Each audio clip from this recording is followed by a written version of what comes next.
What's up, guys? This is Brian. I have a story for you today. This is a story about the time I saw a Sasquatch. It started out us logging off the road. We used to have to do it every year because most windstorms would go through the Mount Hood area. I had to scout out ahead because we didn't know how deep the snow was actually going to be and how far we could actually get up that year. We used to go up during just before fall, at the end of summer, just to clean up the area and make sure that we had everything stocked up. So I started walking up the hill, and about 4 miles out I heard this big loud crash next to me in the trees. But it was so dark, even though the sun was shining so strong, you couldn't see it. There was too much shadow in the forest. There were a lot of animals out there. There were squirrels, rabbits, hawks, eagles, owls, fox, wolves, deer, elk, cougar, and bear.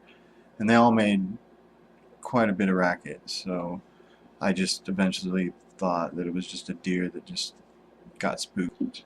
So thinking nothing of it, I kept walking for another 2 miles around this valley edge. It was a switchback that went around that we had hunted at several times, and there was a point where you could sit at the top of the valley and look down. At this point I was trying to contact my Uncle Joe on the CBs that we had. It was only a 5.5 mile radius, give or take, and I couldn't get a hold of anybody. It was just all static, and I could hear a voice every once in a while.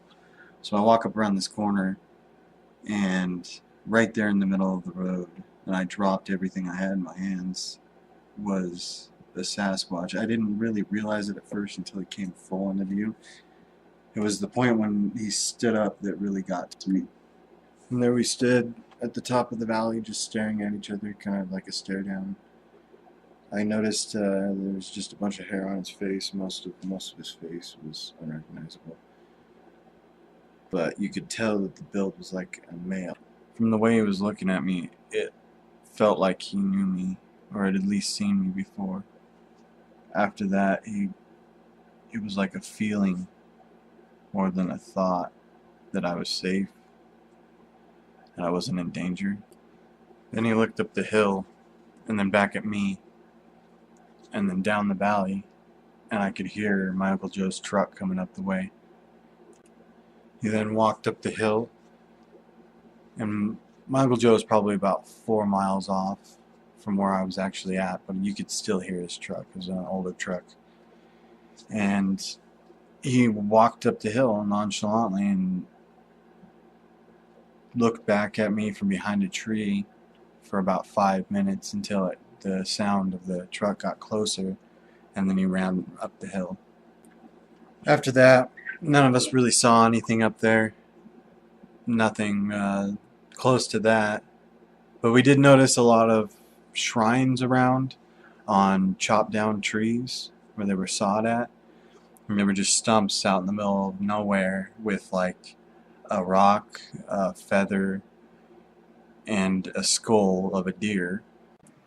Something I forgot to mention.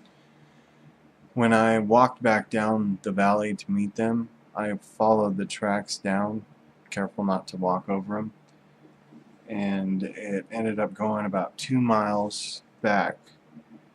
So along the road, when I was there about 4 miles out from those guys, that was him walking parallel to me about 10 yards in, give or take.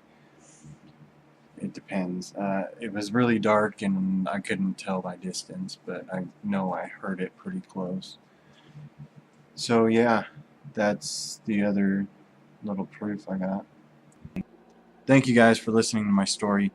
Please don't forget to like, subscribe, and comment if you would, if you ever had any experiences or you have any comments for this video. Thank you guys.